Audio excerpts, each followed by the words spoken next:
مزید بیانات کے لیے ہمارا چینل سبسکرائب کریں اور بیل آئیکن کو دبائیں۔ جزاک اللہ۔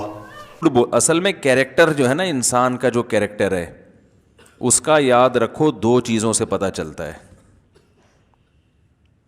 جھوٹ سے اور مالی معاملات میں لین دین سے، اس سے کیریکٹر کا پتہ چلتا ہے۔ بہت اہم پوائنٹ کی بات بتا رہا ہوں، اللہ کرے کسی طرح اتر جائے میرے بھی اور آپ کے بھی دماغ میں۔ جو میں کہتا ہوں مجھے تو خود بھی ضرورت ہے نا اس کی۔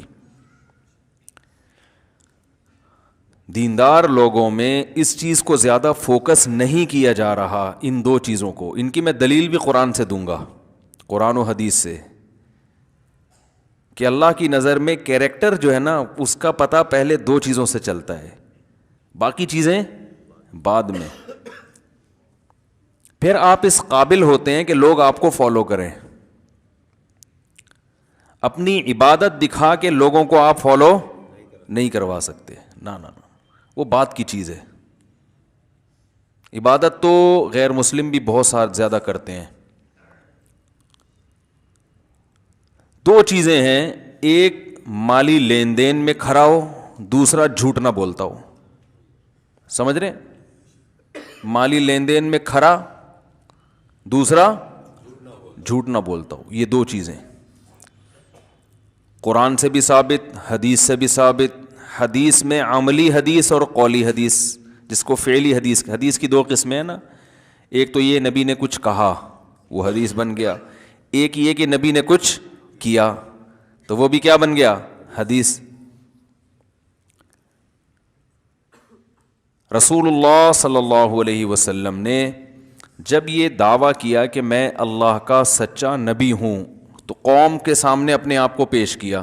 مشہور واقعہ ہے نا، پہلی دفعہ جمع کیا لوگوں کو اور فرمایا کہ لوگوں میں اگر تم سے کہوں کہ اس پہاڑ کے پیچھے ایک لشکر آ رہا ہے حملہ کرنے کے لیے تو مان لو گے؟ ضرور۔ کیوں مان لو گے بھائی؟ تو کیا یہ دلیل دی کہ اس لیے مانو گے کہ میں غار حرا میں نے کئی سال عبادت کی ہے، تم نے مجھے دیکھا ہے؟ یہ دلیل دی؟ غار حرا میں کئی سال میں نے عبادت کی ہے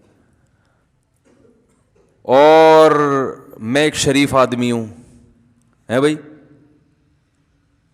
غار حرا میں عبادت کرتا رہا ہوں؟ نا نا نا نا نا، عبادت کا حوالہ نہ نماز کا، حالانکہ آپ نماز تو پہلے بھی پڑھتے تھے، جو بھی اللہ نے طریقہ سکھایا ہوگا آپ کو، بہت کثرت سے غار حرا میں جا کے عبادت کیا کرتے تھے۔ کہ دیکھو رسول اللہ صلی اللہ علیہ وسلم نے جب مشرکین مکہ کو یہ کہا کہ آپ صلی اللہ علیہ وسلم نے فرمایا کہ اگر میں یہ کہوں کہ دیکھو اب آپ اعلان کرنے والے ہیں کہ میں نبی ہوں، تو اپنے برحق ہونے کی دلیل پیش کریں گے نا، تو آپ نے یہ نہیں کہا کہ دیکھو میں دم کروں گا بیمار آدمی ٹھیک ہو جائے گا، میرے پاس ایسے تعویذ ہیں، میں یوں کروں گا میں مردوں کو زندہ کر دوں گا، میں چاند کے 2 ٹکڑے کر دوں گا۔ نا نا نا، یہ تو بات کی چیزیں ہیں، ابھی معجزے بھی چلیں گے بعد میں، اصل یہ نہیں ہے۔ پھر یہ بھی نہیں کہا کہ میں غار حرا میں کتنی عبادت کرتا ہوں دنیا سے بے رغبتی، اور میں نے تو دیکھو 25 سال میں بیوہ عورت سے شادی کی ہے تو مجھے دنیا کی لالچ بھی نہیں۔ کوئی دلیل نہیں۔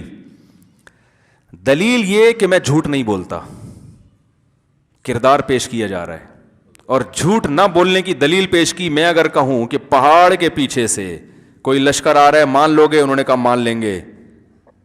تو آپ نے فرمایا کہ اتنا میری بات پہ یقین کرتے ہو، اس کا مطلب تمہیں میرے کردار پہ شبہ، کیریکٹر کے لحاظ سے میں ٹھیک ہوں۔ کیوں یقین کر لو گے؟ لوگوں نے کہا آپ صادق اور امین۔ امین کا مطلب پیسوں میں خیانت۔ دیکھو بڑی خاندانی باتیں ہیں یار، اللہ کرے مسلمان کی کھوپڑی میں آ جائے۔ مسلمان میں یہ 2 چیزیں نہیں ہیں، باقی سب کچھ ہے۔ روزے بھی رکھے گا، داڑھی بھی رکھے گا، حج بھی کرے گا، زکوٰۃ بھی دے گا، 2 چیزوں میں 2 نمبری ہے۔ اور غیر مسلم میں یہی 2 چیزیں ہیں، باقی بولو نا، سب غیر مسلموں میں نہیں، میجورٹی کی بات، جو پڑھے لکھے یورپ کے، امریکہ، یورپ، یو کے وغیرہ میں جو اکثر پڑھے لکھے لوگ ہیں ان کی بات کر رہا ہوں، ورنہ ہر 2 نمبر لوگ مارکیٹ میں ہر جگہ ہی موجود ہیں۔ اتنی بھی خوش فہمی کا شکار نہیں ہونا چاہیے کہ پتہ نہیں وہ کیا ہیں، لیکن میجورٹی غیر مسلموں میں 2 چیزیں زیادہ آ گئی ہیں، سچ اور پیسوں کے معاملے میں 2 نمبری نہیں ہے. آپ کسی غیر مسلم ٹھیکیدار کو، یورپ کا رہنے والا، یو ایس اے کا، یو کے کا رہنے والا ہو، آپ اس کو ٹھیکہ دیں، ایڈوانس پیسے دے دیں تو آپ کا کام پہلے کر کے دے گا. وہ کسی مسلمان تہجد گزار جس کی پیشانی پہ رو رو کے، آنکھوں پہ نالی، اللہ کے خوف سے رو رو کے یہاں نالیاں بن چکی ہوں اور سردوں میں ٹکریں لگا لگا کے یہاں کالے نشان پڑ گئے ہوں، ایسے آدمی کو جو ٹھیکیدار ہو ایڈوانس پیسے دے دیں آپ بس. پھر جتنا وہ راتوں کو اٹھ کے روتا ہے نا، اس سے ڈبل پیسے نکلوانے میں آپ رو گے اس کے سامنے. یار اللہ کا واسطہ کیا خیال ہے بھائی، میرے پیسے دے دے یار، کام کر دے یا میرے پیسے. آپ کا جرم یہ ہے کہ آپ نے اس کو پیسے ایڈوانس دے دیے تھے. میرا خیال ہے غلط تو نہیں کہہ رہا میں. ایسے ایسے واقعات ہیں نا میرے پاس، میں بتاؤں آپ حیران ہو جاؤ. تو جتنا وہ تہجد میں نہیں روتا اس سے زیادہ وہ آپ کو رلائے گا اپنے پیسے نکلوانے میں. ہمارے ایک دوست ہیں سعودی عرب سے آئے یہاں پہ، تجربہ نہیں تھا، ساری زندگی سعودیہ میں گزری. یہاں انہوں نے ہوٹل بنانا تھا، بڑے تاجر تھے، ایڈوانس پیسے دے دیے. ان کا خیال تھا یار ادھر ایڈوانس دے دو تو کام جلدی ہو جاتا ہے، یہاں ایڈوانس دوں گا. یہ تو ماشاءاللہ اپنے مسلمان بھائی ہیں اور اپنے ہیں وہ نیشنلٹی پاکستانی ہے تو ہیں بھی پاکستانی. یہ تو ایک دم دیا اور وہ بندہ ایسے غائب جیسے گدھے کے سر سے سینگ غائب. مجھے فون کر کے کہہ رہے ہیں یار میں نے ایڈوانس پیسے دیے تھے، وہ تو بندہ ہی پکڑائی میں نہیں آ رہا، کام ہی نہیں کر کے دے رہا. میں نے کہا اگر وہ پکڑائی میں آ گیا اس سے بڑا دنیا کا بے وقوف کوئی بھی نہیں ہے، یہ بتا دوں میں. کیونکہ ہمارے ہاں بے وقوف کی ڈیفینیشن یہ ہے کہ پیسے دو اور وقفے وہ واپس کر دے. یہاں کی ڈکشنری میں جو حکومت پاکستان کی طرف سے جو ڈکشنری شائع ہوئی ہے نا، اس میں بے وقوف کی ڈیفینیشن یہی لکھی ہوئی ہے کہ جو وقت پہ پیسے واپس کر دے.